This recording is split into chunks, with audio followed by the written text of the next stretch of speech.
এক ছিল রাজ্যের নাম শান্তিপুর, আর সেই রাজ্যে থাকত এক ছোট্ট মেয়ে, তার নাম লক্ষ্মী। সে কোনো রাজপরিবারে জন্মায়নি বা কোনো বড় রাজপ্রাসাদেও বাস করত না। লক্ষ্মী তার ঠাকুমার সঙ্গে রাজ্যের প্রান্তে একটি ছোট কুটিরে থাক।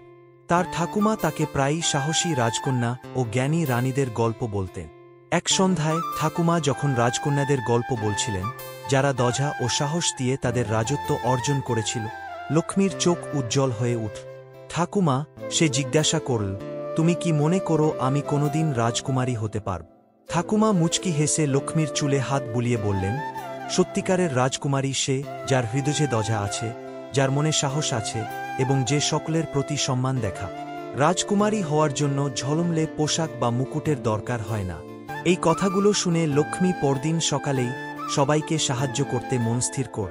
সে গ্রামের রুটি বিক্রেতার ভারী ঝুড়ি নিয়ে সাহায্য করল, পথের পশুদের খাবার দিল, আর দুঃখিত শিশুদের গান গেয়ে আনন্দ দিল। তার এই সহানুভূতি ও দজায় গ্রামের সবাই তাকে ডাকতে লাগল বড় মনের ছোট্ট লক্ষ্মী। একদিন গুজব ছড়িয়ে পড়ল যে শান্তিপুরের রানী তারা গ্রামে আসছে। গ্রামবাসী উত্তেজিত হয়ে জড়ো হল, আর লক্ষ্মীও ভিড়ের মধ্যে ছিল। রানী যখন এলেন, তিনি একেবারে সাদাসিধা পোশাক পরেছিলেন এবং সবার সঙ্গে স্নেহের সঙ্গে কথা বললেন, ঠিক যেরকম লক্ষ্মীও করে। এটা দেখে লক্ষ্মীর মনে রানীর প্রতি গভীর শ্রদ্ধা জাগ। রানী যখন হাঁটছিলেন, তিনি লক্ষ্মীকে দেখলেন এক বৃদ্ধাকে বসতে সাহায্য করছে। কৌতূহলবশত রানী তারা লক্ষ্মীর কাছে এসে জিজ্ঞাসা করলেন, তোমার নাম কি, ছোট্ট মেয়ে? লক্ষ্মী লজ্জায় লাল হয়ে একটু হেঁটে বলল, আমার নাম লক্ষ্মী, আপনার মহিমা। রানী স্নেহের হাসি দিয়ে বললেন, তোমার কথা আমি অনেক শুনেছি লক্ষ্মী। তোমার দজা এমনকি প্রাসাদেও পৌঁছেছে। তুমি আমাকে একজন সত্যিকারের রাজকুমারীর কথা মনে করিয়ে দাও। লক্ষ্মীর হৃদয়ে আনন্দে নেচে উঠ। কিন্তু আমি তো কোনো রাজপরিবার থেকে আসিনি আপনার মহিমা। আমি কিভাবে রাজকুমারী হতে পারি?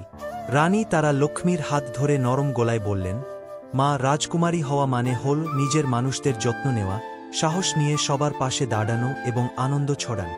এ গুণগুলো একজন সত্যিকারের রাজকুমারীর বৈশিষ্ট্য, আর তোমার মধ্যে ইতিমধ্যেই এগুলো আছে।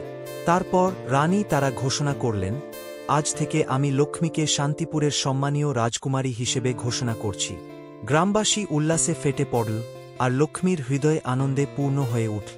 তাকে একটি ছোট মুকুট ও একটি ফিতে দেওয়া হল, কিন্তু তার কাছে সবচেয়ে মূল্যবান ছিল মানুষের ভালোবাসা ও সম্মান। সেই দিন থেকে তাকে রাজকুমারী লক্ষ্মী বলা হতো, শান্তিপুরের সবচেয়ে দজালু মেয়ে।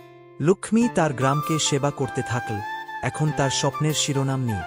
তবে তার হৃদয়ে যেমন দজালু ছিল, তেমনি বিঞ্জি রি। সে শিখেছিল যে রাজকুমারী হওয়া মানে ঝলমলে গয়না বা পোশাক নয়, বরং ভালোবাসা, সাহস ও দজা। এবং এটাই আসল রাজকুমারী হয়ে ওঠার পথ।